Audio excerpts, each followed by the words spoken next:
We just hit an hour, and we still got to talk Pronman's draft grades. Z, we already talked about the first one, that there was a clear discrepancy. For those that didn't listen, Z was basically gushing over the Washington Capitals draft. Pronman rated them a B, but they were literally the last team that made the cut for a B grade from him. I mean, for you, Washington, like, where do they stack? Are they top 5, top 3, top 1? Yeah, I mean, I don't think, because I mean, I guess just like thinking for off the top you, of my head, based on what we know now, I would probably say between 10 and 16. Oh, okay. So I think there are a couple of teams that did absolutely, like Carolina Hurricanes, they quite literally cannot fucking miss. Every goddamn pick they make, I'm just like you said, like, God damn it. Like, how, like, because they're also just not afraid of taking the swing on the Russians. They did it last year. Their class was so funny because they just like did all the big swings on the Russians. You're like, A+ pick, A+ pick, A+ pick, A+ pick, only falling because they're Russian. You're like, God, motherfucker. And they did it again. And they traded back. And I remember before they traded back, I was like, they definitely are taking the Timur Mukhanov kid, who, like, a lot of people who just watch a lot of Russian, I was like, that's a first round pick. Like, the skill's insane.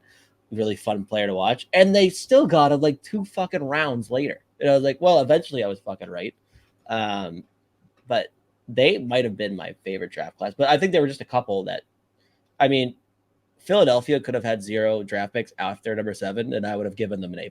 Like, they're just in my thought, no matter what. Like, if you have Mitchkov at 7, well, you're not missing. Let's talk about that one real quick, though, because they did take Oliver Bonk, who I really thought it was St. Louis. I was like, that feels like a St. Louis pick. Yeah, I mean, I get why teams really coveted Oliver Bonk, and listen, the Flyers were not the only team. I was surprised he honestly didn't go before that.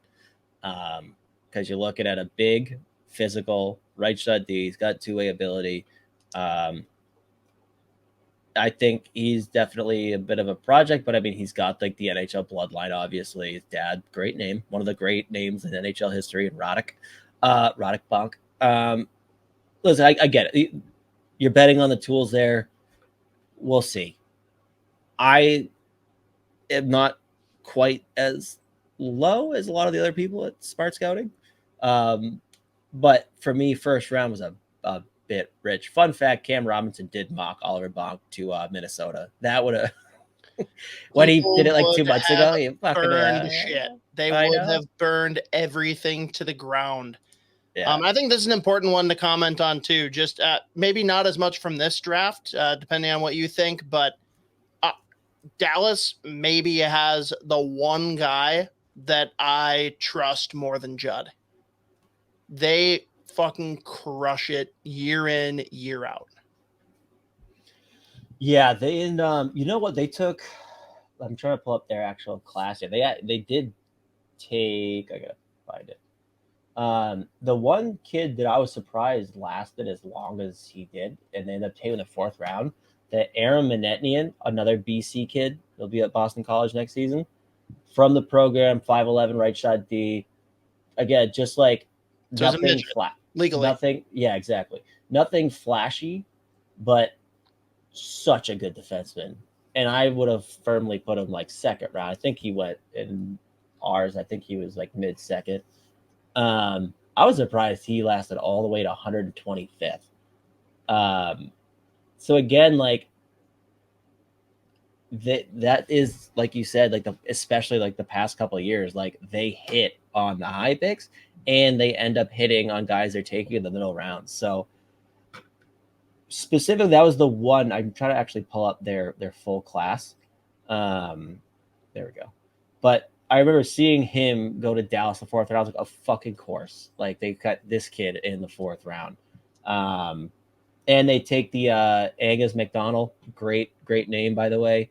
They get him in the 6th round. I think he'll play. I think he's going to play games for sure. Big boy, super physical, mean fucking center. I wouldn't be surprised if they could let him develop into an NHL player. But even at Tristan Bertucci, the kid they took in the 2nd round, like they're just like finding these guys, like all-name team for sure. Yeah, no, Dallas does tend to just like hit on picks, especially when it's like a draft where maybe they don't have the most picks in the world. They tend to find those players and hit on those picks. So, but that was one of the specifically, I just remember that was one of the ones that really stuck out on day 2 was Aaron Minetnian going in the 4th round in Dallas. Because I think he's just a solid player all around. Love it. We already talked about Carolina, who you loved. A+, and, dude. Oh, well, a B from Pronman, of course, because they took legal midgets, and they were at 13 if we go in order. But Mateo chiming in with Columbus, Carolina, and SJ were all winners. You talked San Jose a little bit, but, dude, what the fuck is happening in Columbus between this year and the last year or two? They have the University of Michigan fucking crushed it. And yes, well, they're Michigan. Yeah, they're just drafting the Michigan Wolverines. Yeah, I mean, Fantilli falls in your lap. You're not going to complain. They're not afraid to take Gavin Brindley at 34. They get William Whitelaw at 66. Just 2 smaller players that only fell when they did. Whitelaw mocked at 32. You're like, it'd be a reach in a lot of people's eyes, but damn, this guy would be fun in Vegas. Like, talk a little bit more about him, because again, he's going to be joining Charlie Stramel with the Badgers, assuming they don't get jettisoned off because they're too young. Yeah, William Whitelaw, I mean,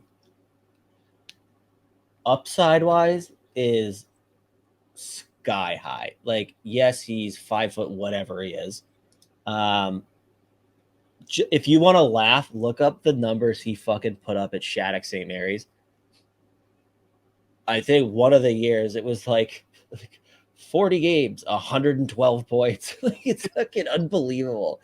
But like the Holinka Gretzky tournament last summer, this kid was in every time he touched the puck, like Sports Center, top 10, Sports Center, top 10, like every single time he touched the puck. There's going to be, for me, definitely a boomer bust guy. So there you go. That's why he's at 66. The kid could not give less of a fuck about playing defense, which good luck playing ever for Mike Babcock if he's still there by the time Whitelaw signs. So he's all offense, like all, but like the offensive potential, like playmaker, absolutely elite shot, can score from distance, shoot off both feet. Yeah, 154 points in 1 year. Yeah, it sounds right. So you want to take a run at 66th overall. If you want to take a gamble on upside, William Whitelaw, yes, absolutely. And you know what? Gavin Brindley's got legit upside too. I think at SmartSky we had him at 9th overall. Like, this kid is a fucking stud. He just happens to be 5 foot 10, if that. But he fucking produced and played very well in college as a true freshman. So again, proof of concept there. But then you keep going down, specifically this year with Columbus.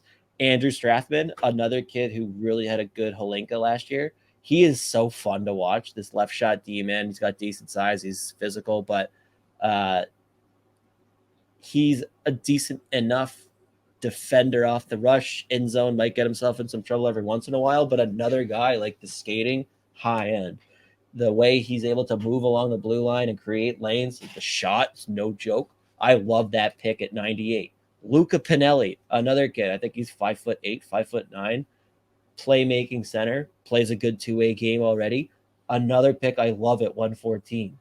Melvin Strahl, they pick up a goalie who like produced fairly well and played fairly well in the J20 this year. And then they get Tyler Peddle with the 224. Like, another fucking solid draft from Columbus, but it is very funny how many dudes from the University of Michigan they now have. Like, it's just, like, it's nonstop. They can't help themselves. Like, it's just which is even funnier though when you factor in, like, at least Columbus of all places, Ohio State, like, just the biggest hate, period. But that's fun. Okay, now Dallas, we already talked about.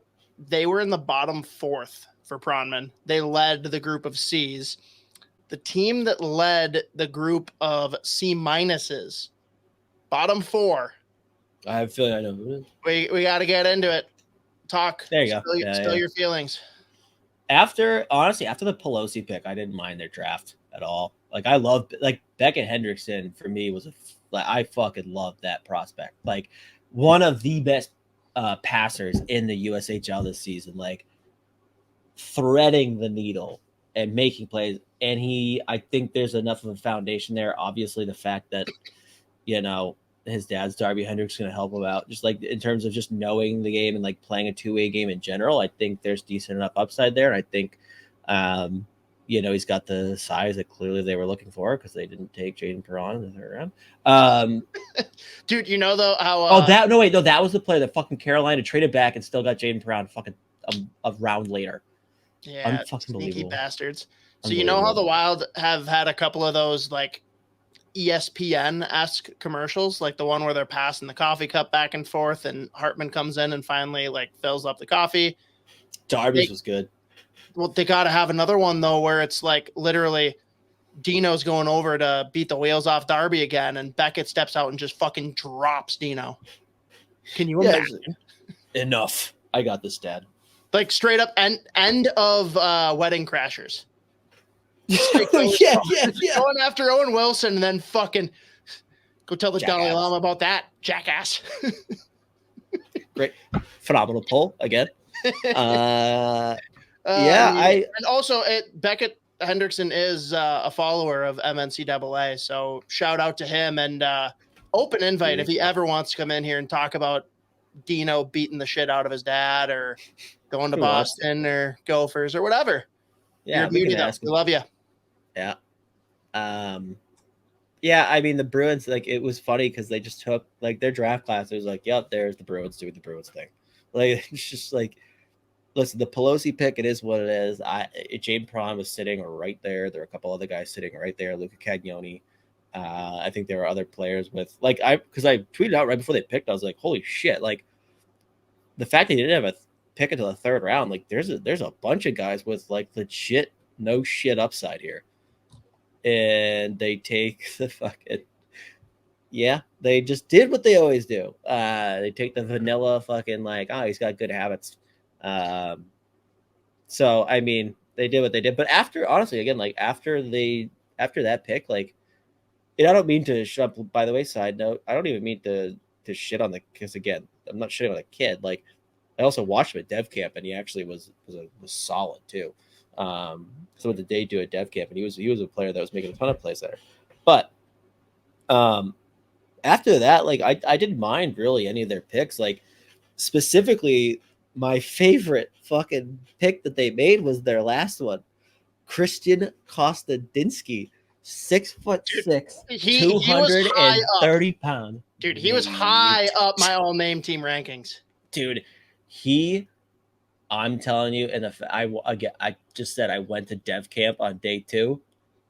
He is the biggest fucking human being on the face of the earth. I tweeted out, he looks like his breakfast every day consists of 3 Fabian Liesels.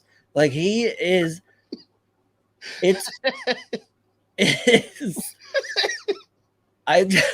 he stepped onto the ice and I was like, I wasn't ready for that one. I tweeted it to me. I was like, it looks like his daily breakfast consists of 3 Fabian Liesels, dude. He's the biggest motherfucker on the planet. That's great.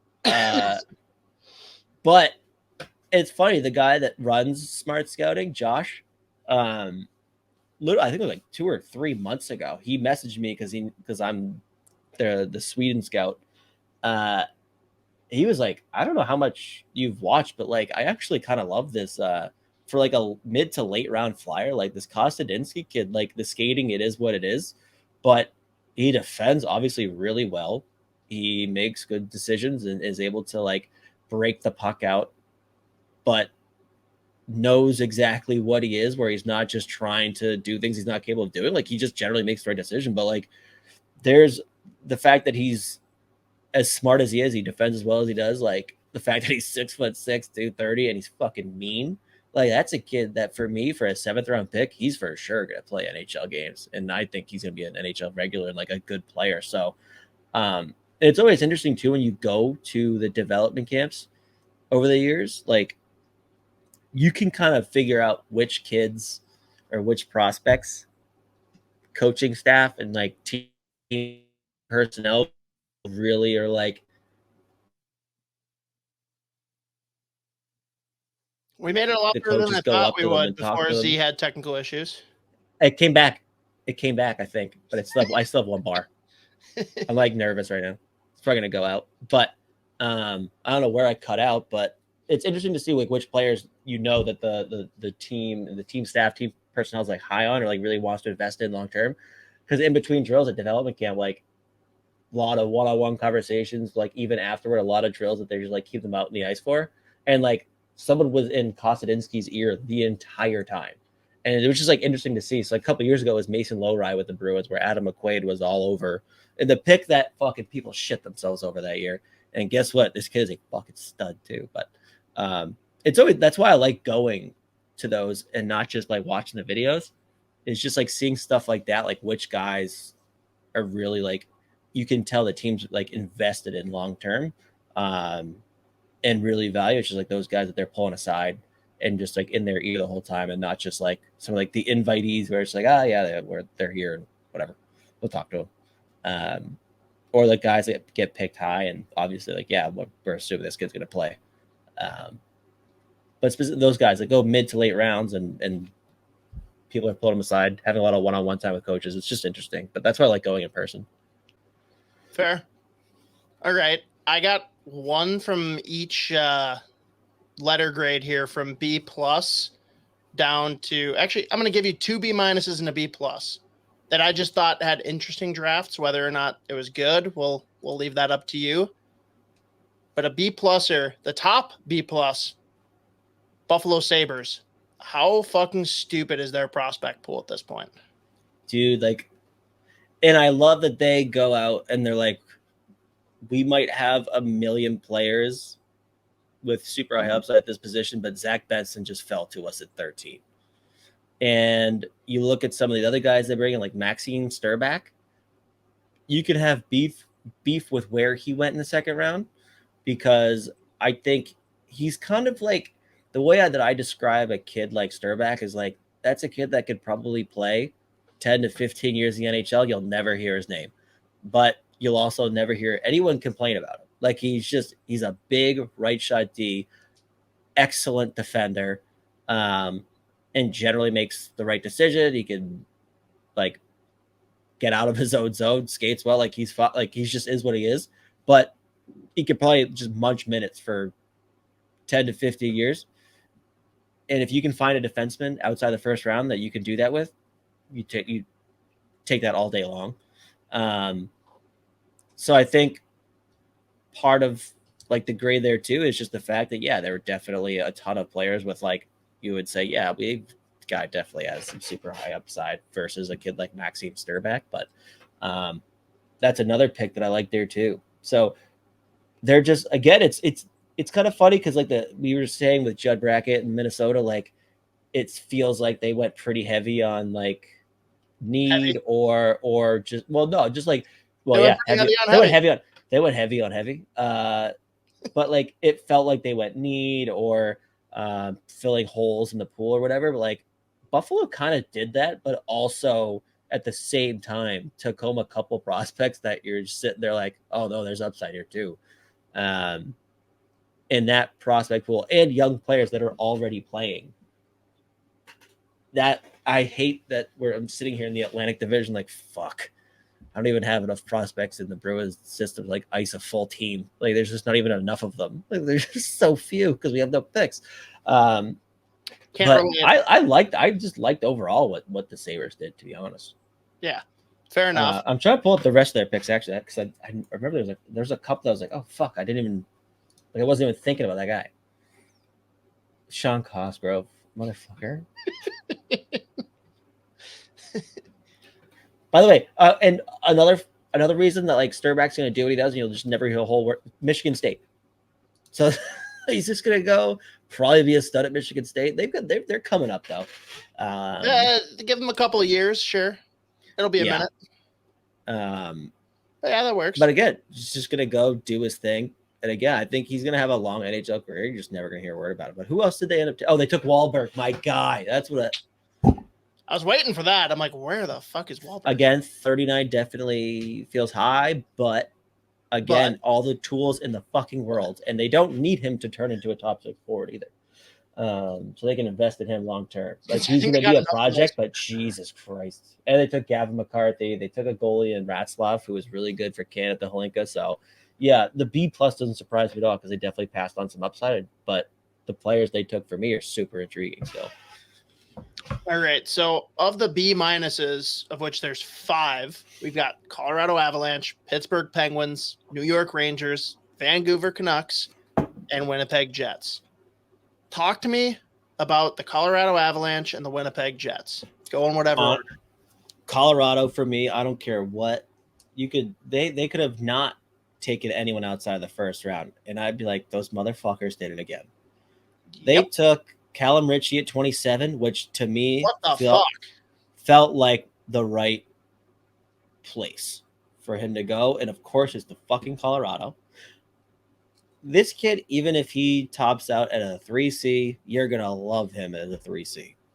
Because I think there's a ton of room for him to grow a two-way game too. He's already got the skill. He's got to work on the skating, but there's enough of a foundation there where I think he can be a solid minute-munching 3C that's capable of putting up points for you too.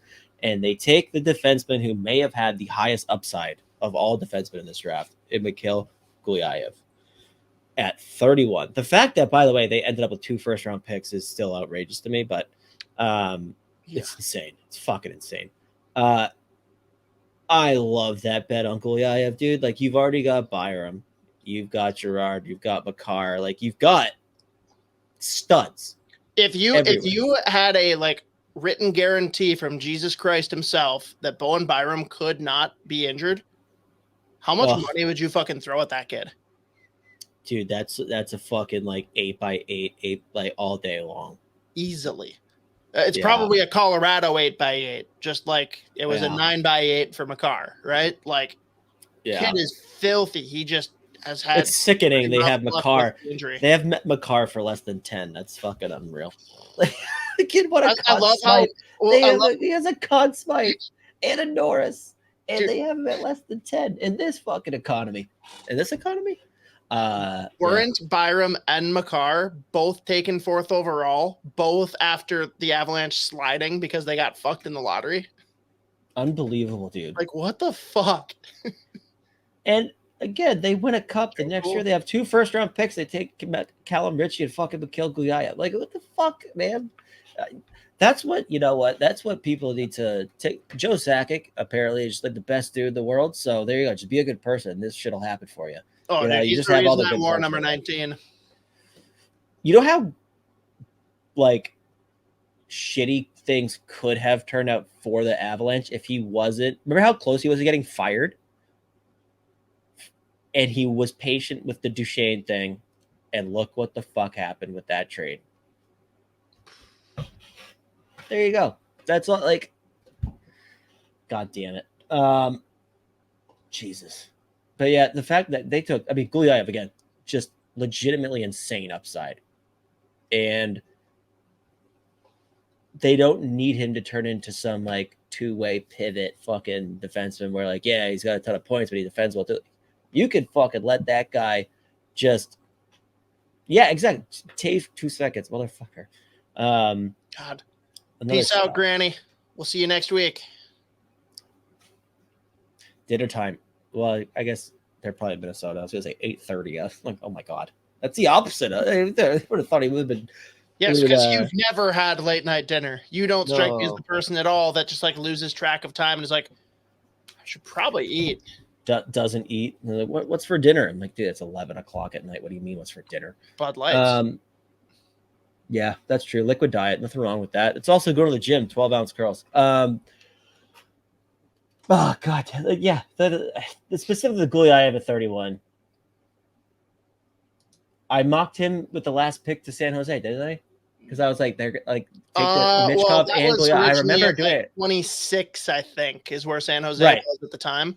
But yes, that, and yeah, I really didn't expect Callum Ritchie to fall as far as he did to 27 for the Avs, and that just, like, of course. Yeah, I figured he'd go somewhere like, well, honestly, I thought Minnesota would take him. I did too. I had him pegged like in that 20 to 24 range, kind of. Yeah. I still have. I mean, I have enough questions about the upside where I understand why he slipped. I mean, he just did not. I mean, anyone in Oshawa had a bad year, so I get it. But all right, so clearly you disagree on Pronman's shitty B- grade for the Colorado. well, it's just the fact they didn't have a ton of guys there.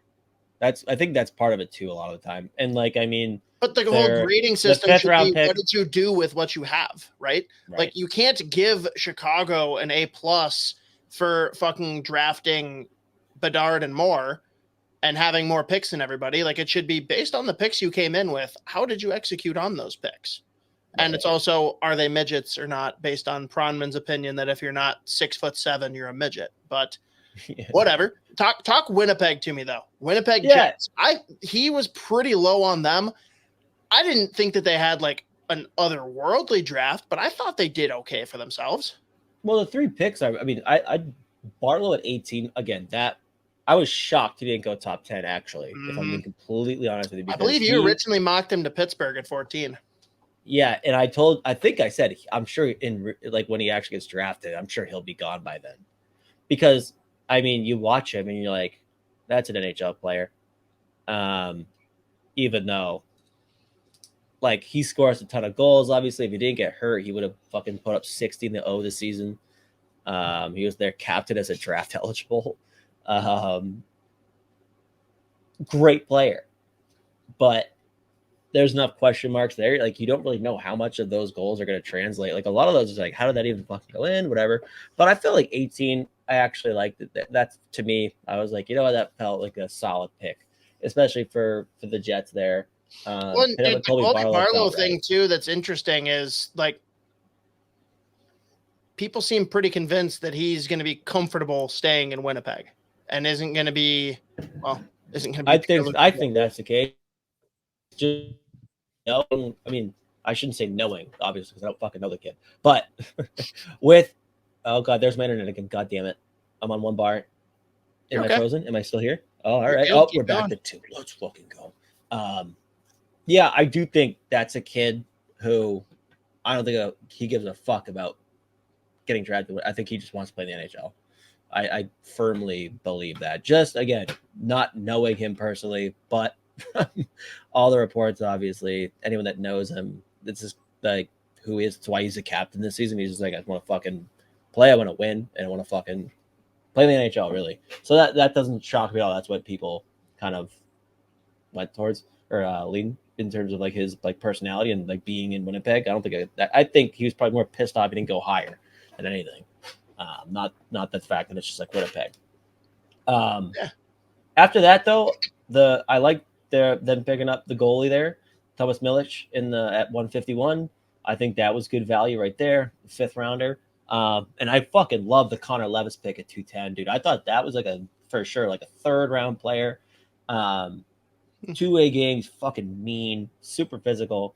Kind of like checks a lot of boxes when you're just looking at like, all right, like NHL habits, and like just general approach to the game. And there's some offense in there too, where he's not just like going out there as like a 4th line plug, like killing guys. He was in Kamloops top 6. So, is able to play with good players, makes plays, scores goals, and he's fucking mean. So I think, again, 7th round, that's a kid I'm happy to take all day long. I was shocked he was there at 210. So I would say, yeah, I mean, I would have given him like a B. Sure. You know, Zach Naring in the 3rd round. Again, most of that is just because some of the guys that went after, like the Timur McConnell, Luca Cagnoni, Jaden Perron, like there were so many fucking guys that went later than they should just because of how tall they are. I thought there was some more value to be out there. So again, you didn't give this enough credence at all. It's bad, dude. Like, Pronman is a height supremacist. God damn it. That's just too good. Yeah, Sean, keep him coming, man. That's brilliant. I think what do you say? It was a B-? They were at the very bottom of the B-. I mean, I would give a solid B. So they were like, I think you're for sure getting 2 NHLers like out of that draft. 21 or 22. Yeah, I mean, they didn't have much to work with. They definitely passed up on some upside, but I think they're at least getting 2 NHLers, if not 3. Yeah. Goalies, who knows? And I mean, 2 after them in the C+s, was the Minnesota Wild. Like, do you think that that's a harsh Passing assessment, on, or is that no? Because I mean, I probably would go B minus. okay? So Because I'm definitely like I said, I'm higher on the upside in Kupalainen. I get the Stramel pick from like a completely neutral standpoint. I mean, sure, if you're going to be a bitch and just say it's okay that they won't trade up, but yeah. Yeah, exactly. They're not like just beating up like Steve Yzerman for his draft pick. Taking a lot more. I would say C plus B minus is totally fair. Yeah, because again, it's just like the amount of upside you pass on, right? Yep. And in the middle of the Bs, and maybe we should just run down the entire thing for everyone. We had one more team that was requested, and then if there's anyone else you want to cover, but A plus Chicago, A Columbus Blue Jackets, Philadelphia Flyers, A minus Anaheim Ducks, Arizona Coyotes, San Jose Sharks, B plus Buffalo Sabres, Detroit Red Wings, Nashville Predators, Seattle Kraken, St. Louis Blues. I mean, so far, anything here that seemed out of whack to you? I probably would have given Nashville an A minus. I kind of figured that was one of the ones you liked. Because, I mean, you get Matthew Wood, who really is solid. Sick name, too. Great name. Lit it up in college at UConn.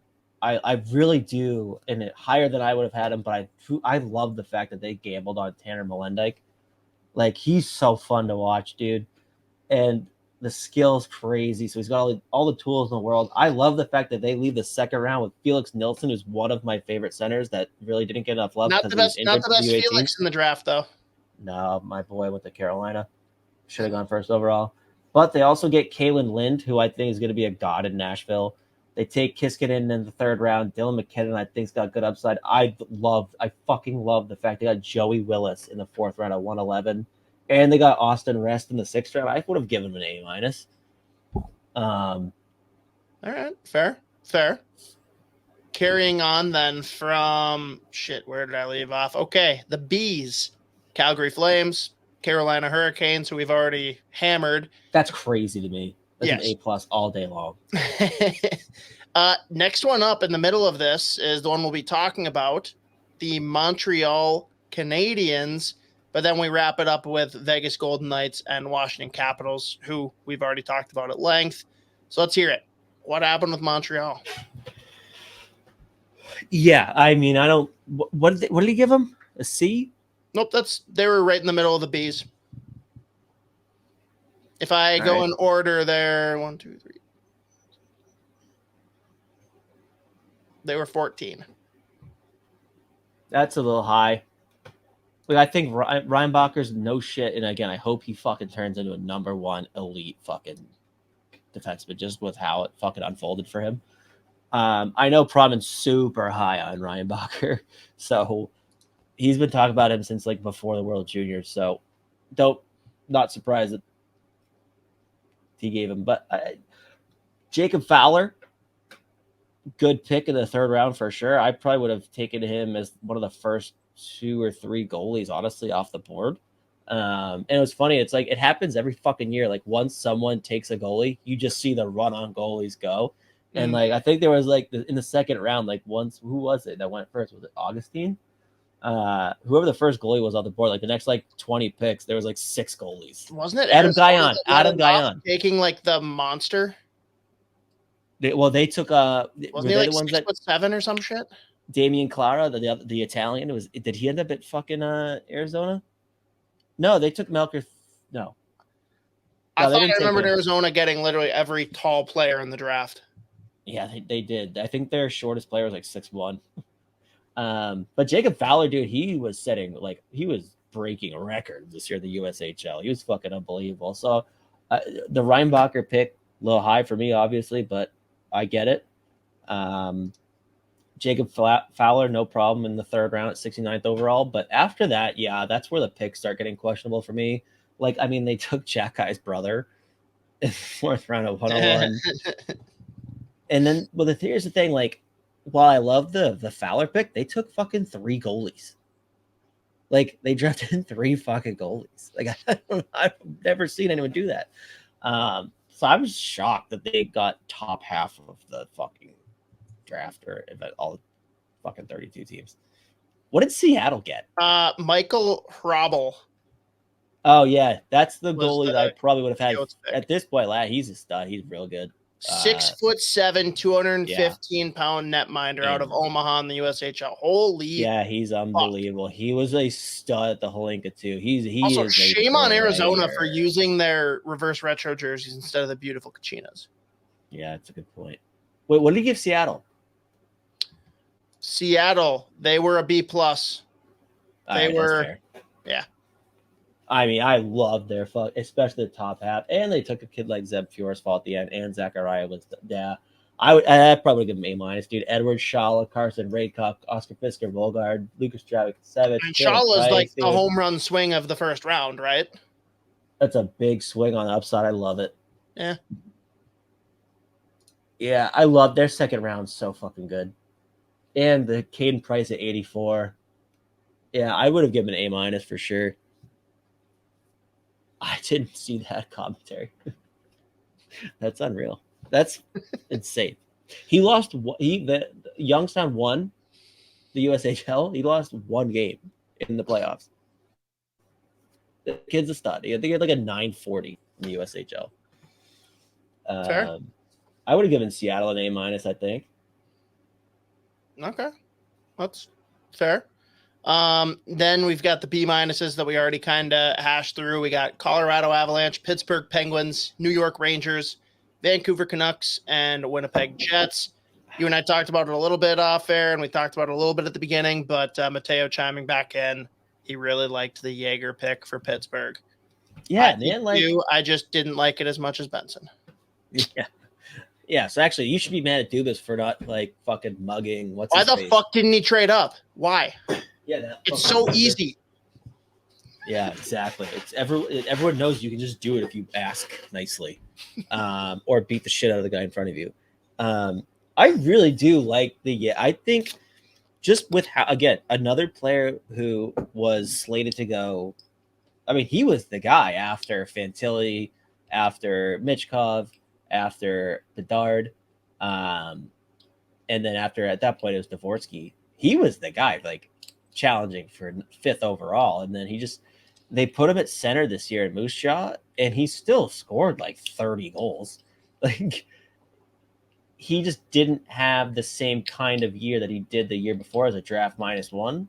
I mean, he was he broke Theo Fleury's record for Moose Jaw with for 16-year-old goals. I think he scored 34, 35 as a fucking 16-year-old. He's super young too, but he's got a long ways to go to catch Fleury's un-PC comments though. Yeah, no, hopefully he doesn't break that record. That's when I wouldn't mind if he just left that on the board there. But again, another player who and this is how the year goes for a lot of guys, really, I guess, because you would have said the same thing about Urov. But a year prior, if you told me Jaeger was going 14 to Pittsburgh, I would have told you they won the draft. So there is legit upside. He showed that he is at least capable of playing center. But I think even if he doesn't pan out there, even if he turns out as just a sniper, you're looking at a kid that in his sleep can put up 30 goals in the NHL. Okay. So I think you take that all fucking day long if you're Pittsburgh. Talk timeline for me though. 1 more year junior and then he jumps in and plays the NHL, or are we waiting for a bit? I mean, I'd give him at least a year, two probably to two. No, I'd at least 2 years. Let him keep playing. He also has to. He can't even unless he makes the NHL. He can't. That's what I go and play. Well, I thought you said pro. Yeah, I mean at least 2 years, but okay. You're not sitting there kicking all these other guys are. Actually, no, because everyone does that. If there's one player that goes after 14 that's going to be playing games before Jaeger, the fan base. Dude, I would trade Jaeger for Lundell, for Perfetti. Oh, I'd definitely do it for why can't I think of the other guy now? Carolina. Jarvis. If I could get any of them, I would give up literally any player in the system. Why wouldn't you? Hey, when the Penguins do have 1st round picks 2. Just this year and the year before. I mean, 2 solid players in Jaeger and Pickering. Pickering's gonna be sick. I loved that pick last year. I was curious to see what they would actually go and target with some of the guys that were going off like late in the first round last year. I love that Pickering pick though. So there you go. Yeah, there we go. C pluses: LA Kings, Minnesota Wild, New York Islanders. C's: Dallas Stars, New Jersey Devils, Tampa Bay Lightning, and Toronto Maple Leafs. Anyone out of that 7 that you have particular issue with or that you just get excited to talk about? I'm curious to see how he grades, like if it is like, because like, you know, there's going to be teams where they have a couple picks versus a team that's got, like, I mean, LA had 5 picks this year. I liked their first pick at number 54, Jakub Dvorak. He's fucking massive. This big defenseman who's solid. Was challenging for like late first round at points this year. Cohen Zemer put up a ton of points in the WHL. I would have had a problem if someone took him like top 50, but it's 78th overall. No problem there. They took the goalie from God damn it, where was the fucking him? I actually can't really. Slakinski, is that how you say it? Slavkovsky. Yeah, same thing, same guy. Yeah, but decent goalie. Don't have a problem with taking him in the 4th round. Matthew Mania. There should be a lot of maniacs. The fact that he went 5th round is shocking to me. Yeah. Super high upside right shot D. Like literally, they took like, they got Sean Dursey with probably like a little bit more psychotic loose cannon play, but like one of the funnest defensemen to watch in this draft class. So what you said, they gave them a C for what they had, for where they're picking. I mean, they picked up some solid pieces, I think. Sorry, Kings were C+. Above, C+? they were right All before the Wild. I guess. You guess. I don't know. I would have given them a B- for what they got, for what they had. You know, like, yeah, that's the value. Tough. B- for me. Fair. And then who are the other ones that you just said? So we got through the C pluses were Kings, Wild, Islanders, and then it was Dallas Stars, who we talked about quite a bit, New Jersey Devils, Tampa Bay Lightning, Toronto Maple Leafs for the C's, and then we got 4 C minuses left. Well, the one, I mean, we're going to be fucking 2 hours here, but yeah. The one that we got to bring up is Toronto. Yeah. Easton Cowan. I totally get why teams like Easton Cowan. And I think I have no problem with a team taking him higher than I would have picked him, just because, again, super high motor, great passer, makes a ton of plays, plays a good 2-way game, physical. 28th is very rich, and they only had 3 picks this year. For me, you have to take a big home run swing on raw upside at 28. What did you say that he gave them? A C what? They were the last one in the C's. They were 5th worst draft. Oh, so he didn't give anyone like a F. C- was the lowest. There's 4 C minuses. For fuck's sake. All right. Well, in that case, sure, no one failed. All right. Yeah, the like Eastern. He doesn't want to shit talk people. He just wants to be nice and politically correct. Well, Brad Truliving would have beat the shit out of him probably. But yeah, the Easton Cowan pick, I think that had to have been outside of the predictable, like, audible gasps when fucking like Carlson goes to, Michkov goes to Philly. The Easton Cowan pick for me came out of fucking nowhere. I would have told you that if he went mid-second, that I would have said that's a sneaky great pick. Definitely a reach, but sneaky great pick. And Toronto ends up with taking him. Easy player to fall in love with, though. Like, totally get it in terms of, like, this is our guy. Like, this is who we want. And I mean, their next pick wasn't until the 5th round, so they weren't going to be able to trade up into like the 2nd, I guess, maybe. I wonder if there's any, I mean, or if who knows? Like, honestly, that's the other thing. Like, when teams reach, a lot of times it's because they have a pretty good sense of where guys are going. Like, there's not a whole lot of massive surprises in the draft floor. So I kind of wonder if there was another team out there that was like super high on him too, whether it was a team that was picking late 1st or early 2nd, or I mean, I guess anywhere between the fucking before the 5th round, right? Because that was their next pick. Definitely quite the reach, but I mean, I think he's an NHL player. I think he's got solid upside. I definitely think they passed on a ton of guys with higher upside, but I mean, for me, he kind of feels like a sure thing NHLer with decent upside. So I mean, again, I totally get a team loving him, because he does play like the scouts, like anyone, like any NHL scout's gonna watch, be like, that's the kind of game I want all of our fucking players to play. Yeah, and Matthew, I didn't realize, definitely within each letter grade, he just put the teams in alphabetical order. So, so I don't know where they all fall within there. We just know what letter grade they got. So it's possible, Z, that Boston was the worst team in his eyes, because C minuses we've got Boston Bruins, Edmonton Oilers, Florida Panthers, Ottawa Senators. What a he definitely went part of. Yeah, feels great. Feels really good. At least they don't really need any prospects coming up at some point soon in Boston at all, because they don't have any. I mean, they got Bergeron and Krejci. No, I don't. They're done. R.I.P. in peace. Yeah, how do we properly send them off? Like, what do you even do? I don't know. Obviously, Bergeron can still play, kind of, decent player. Almost fucking unanimous Selke. Guys, fucking all except for one guy that put him at 5th. Yeah, that motherfucker, dude. It's unbelievable. No, it was McDavid. That was the joke. I would be surprised if he put him 5th. I'd like that by my fucking knife. God, fucking Sean.